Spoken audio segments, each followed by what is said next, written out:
This is Bloomberg Crypto, a daily Bloomberg iHeart podcast, and I'm Stacey Marie Ishmael, managing editor of crypto for Bloomberg News. It's Tuesday, January 10th.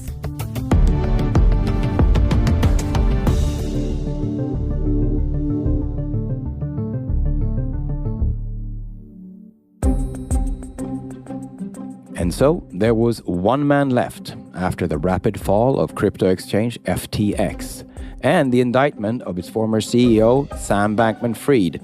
Binance now rules supreme in this sector. By one estimate, it now accounts for more than 90% of all spot trading. But whatever the number is, one thing is for sure.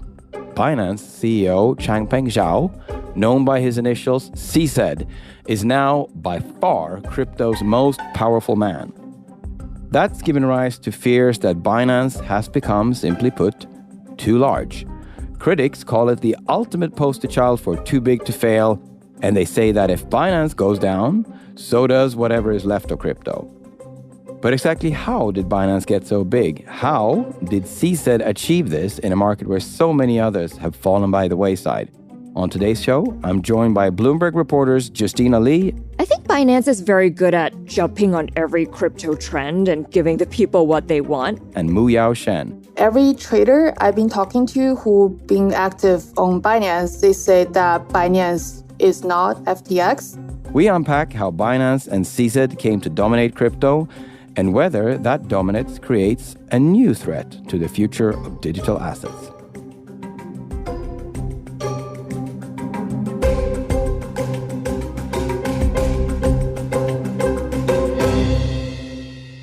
Hi, Muyao and Justina, and thank you so much for joining me today. Hello.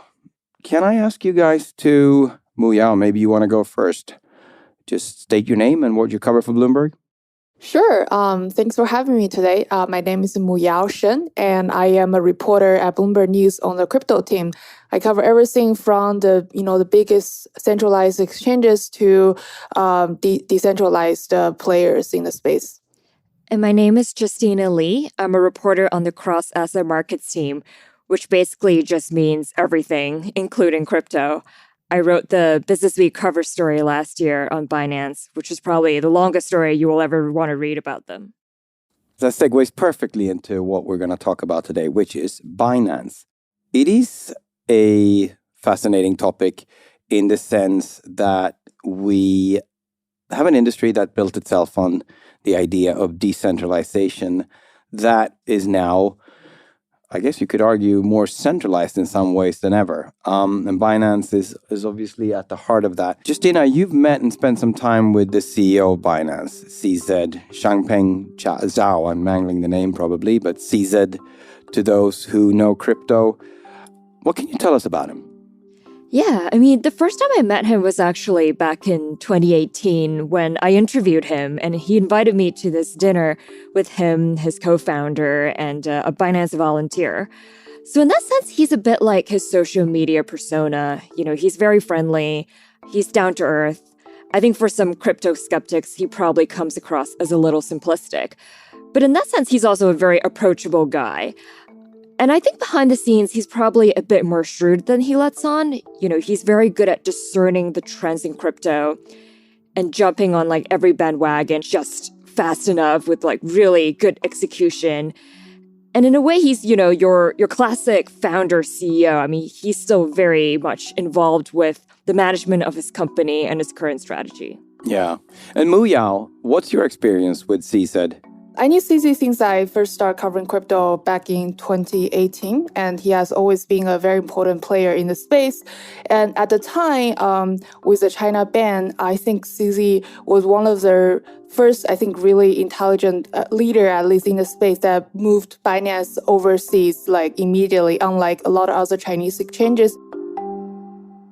And one thing that I find fascinating, if you look at the last, 2 to 3 months in crypto, it's pretty much been as turbulent a time as anybody can remember.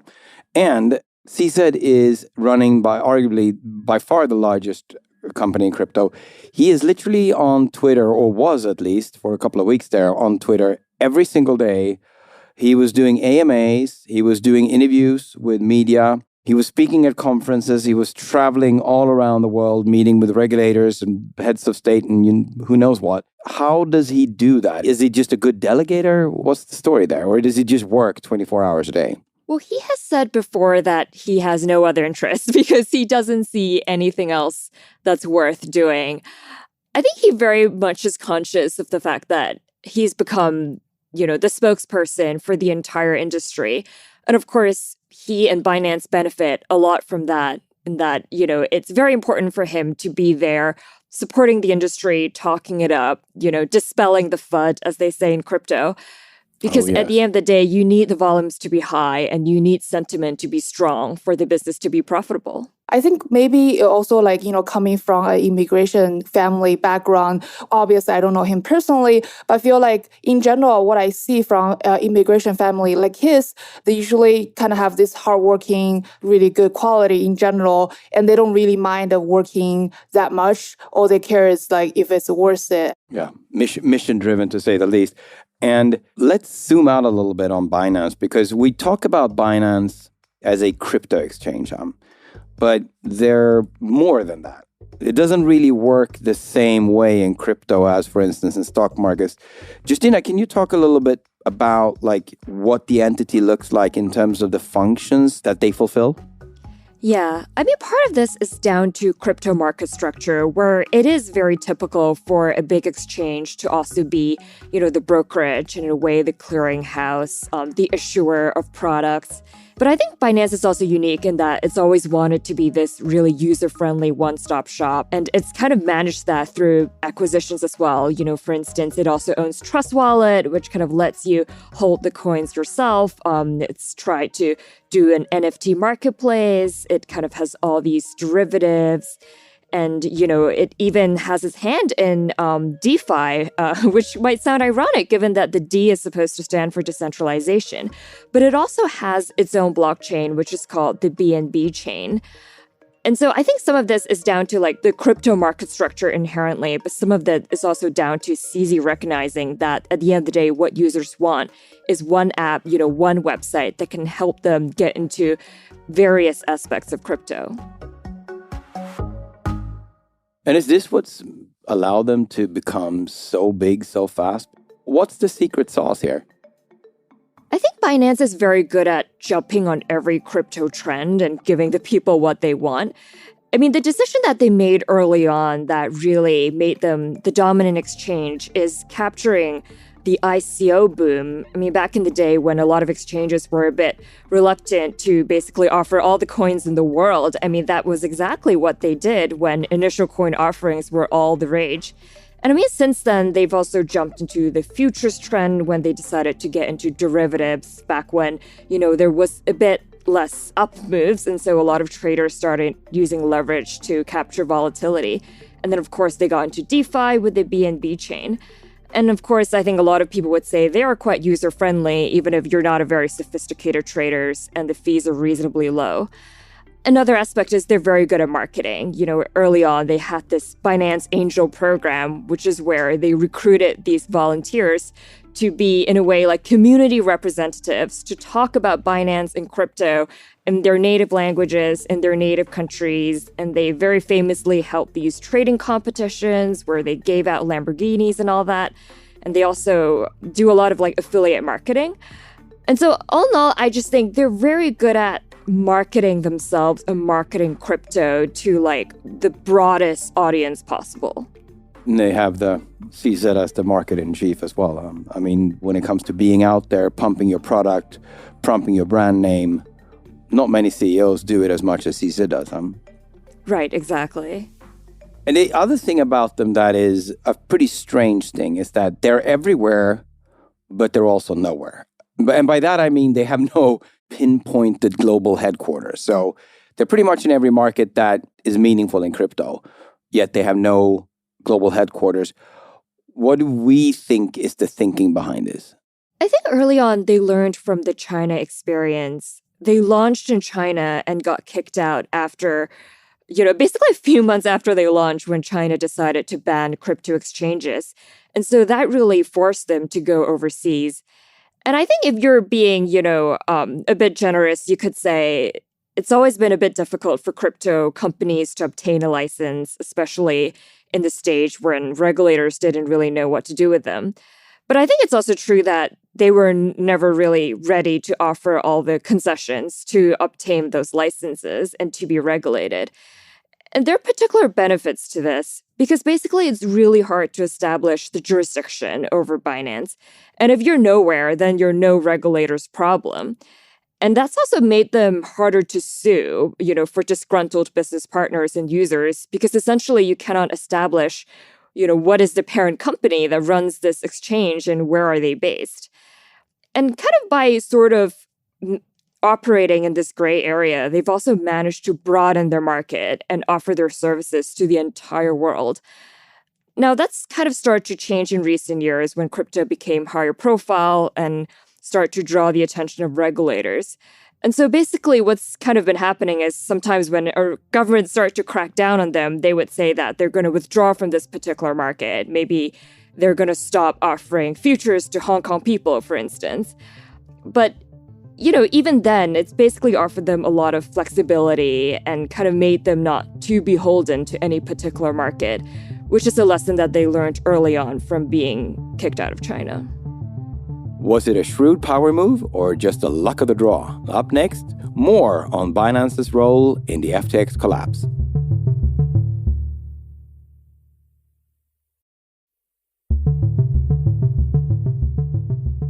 I want to rewind a little bit and I want to talk about those early days in November. But I want to start with discussing a little bit the relationship between CZ and the former CEO of FTX, Sam Bankman-Fried, who is now, under U.S. indictment. How did they differ in terms of their public personas? I mean, early on, they seemed to have been allies because CZ actually invested FTX when it first started. But I think as FTX grew, naturally, they became rivals. And it's been kind of interesting to look at how the two have been differently perceived by the press and the public. Because I think for a lot of people, SBF was really, as you said, like the golden child of crypto, especially in the US. He very openly courted politicians. He kind of had this stellar background with, a degree from MIT and parents who were these famous and well-respected academics. And at the same time, it would seem like CZ was being treated as someone who dodged regulations and who was lesser known by the mainstream, even though Binance was a lot bigger than FTX. And he seemed to be, less sophisticated, a bit more foreign. But at the end of the day, I think it would be fair to say, even, before the recent revelations, that in a way they play the same game. Like, a lot of crypto exchanges are taking advantage of kind of the regulatory ambiguity. And of course, FTX also operated offshore. And now we get to a part that is, where the drama really starts. And this actually takes it through. So you mentioned, Justina, that CZ actually invested in FTX, huh? And that investment, to a certain extent, becomes not the root cause, it's certainly not the root cause, but an accelerant in the implosion of FTX because CZ got the native exchange token FTT when they exited that investment. Justina, can you talk us a little, those events around November 6th, I think it all kicked off with a tweet from CZ about selling FTT. What happened there? Yeah. Well, the background to that tweet was that there was a CoinDesk story about how Alameda Research's balance sheet was mostly FTT, the FTX token. And Alameda Research is the high-frequency trading arm of FTX. And after that, CZ threatened in a tweet to dump his FTT holdings. And that really set off a vicious cycle there where a lot of clients began withdrawing from FTX, which kind of in turn increased the pressure on the exchange. And after that, in what I think to a lot of us at the time was a shocking turn of events, kind of SBF tweeted that Binance was looking to acquire FTX. But then very shortly after that, Binance kind of backed out of it, seemingly, after it looked into FTX's finances and discovered kind of what a black hole it actually was. All right, well, here we are. FTX is gone. and Binance is supremely dominant. Justina, you've covered this a bit. Where are they now? I think I saw a figure the other day of 92% of all spot trading going through Binance right now. No matter how you slice and dice it, they're pretty on top now, huh? Right, exactly. I mean, that's always been sort of an irony of the crypto industry, that it talks so much about decentralization, but at the end of the day, we are seeing consolidation take place right before our eyes. And I think it's kind of interesting because CZ has always been pretty honest about how he also thinks that decentralization does have its downsides, and we shouldn't sort of just glorify that. But I think this theme is especially true for Binance because it's a very opaque company that we know is, at the end of the day, dominated by CZ. A lot of my reporting has shown that if you look at the entities that are within the Binance empire, a lot of them are owned entirely by CZ and no one else. And if you look at the acquisitions that it's done over the years, it's really tried to buy a lot of different crypto entities kind of within the industry to have a toehold in every single aspect of it. The one thing that we need to sort of point out here is that they were put to the test during a couple of weeks late in the year. There were pretty massive outflows from Binance. And they did, to their credit, I mean, and this is something that they are not shy about pointing out. I mean, they did meet all these redemptions. And I think they said we met them without ever breaking stride. Where does that put us, Justina? Do you think that, should we give them the benefit of the doubt in terms of they have been able to handle really sharp outflows? Wow, this is a dangerous question to answer in crypto right now.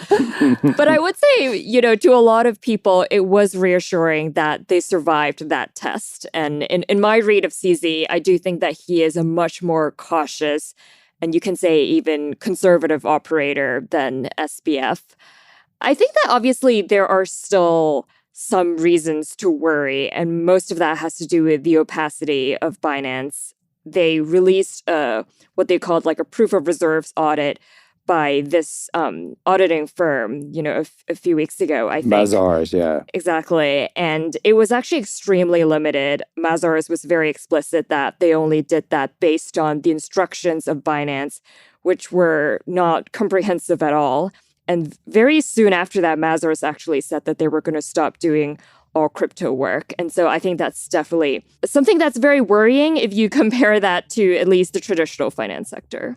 Muyao, what do you think? Where do you stand on this? What are you hearing from market contacts? Every trader I've been talking to who been active on Binance, they say that Binance is not FTX. But again, who knows? I think for the public or users in general to really gain sort of trust from Binance, the key thing is whether if they can find an audit, one of the big audit firms to really help them to prove to the public that they don't have the sort of liability that FTX had. And also they are not using users' funds in any sort of way as FTX had.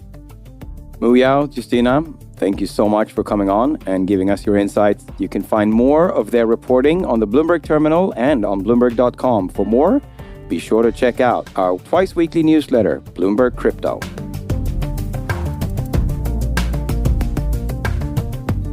This is Bloomberg Crypto, a daily podcast from Bloomberg and iHeartRadio.